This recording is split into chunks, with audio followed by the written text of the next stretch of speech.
Games are so different from other forms of media that we're used to using. In traditional media, magazines and television, we're given a story, we're told someone's take on something.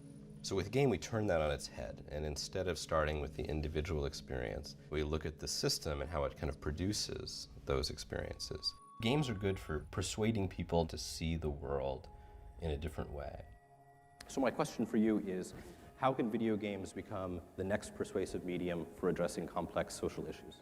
I use the name persuasive game to describe a video game that's used to present them with a situation or an idea that they hadn't considered. If you take freight piracy as an example, which seems like a kind of strange example, but it's been in the news.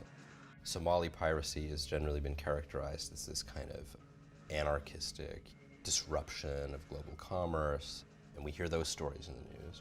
And those are interesting perspectives, but there are perspectives, and if you ask, well, what are the pirates really experiencing, or what are they trying to do? Is it the same as what we think they are?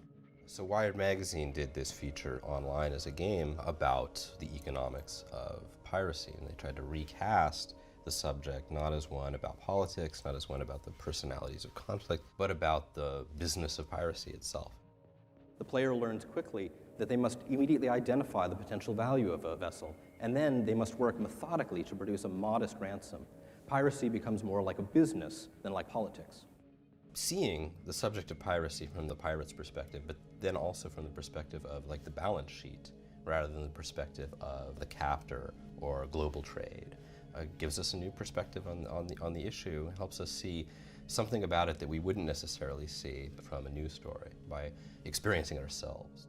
The vast majority of big challenges that we face in the world are systemic challenges. The global economy, climate change, energy. Games are most useful as persuasive tools when they tackle these kind of big problems that are interdependent and complicated. This is what I'm after in my games. I'm after discourse, more sophisticated, complex conversation about issues. Persuading ourselves to be willing to see them as systems of behavior rather than stories about individual people.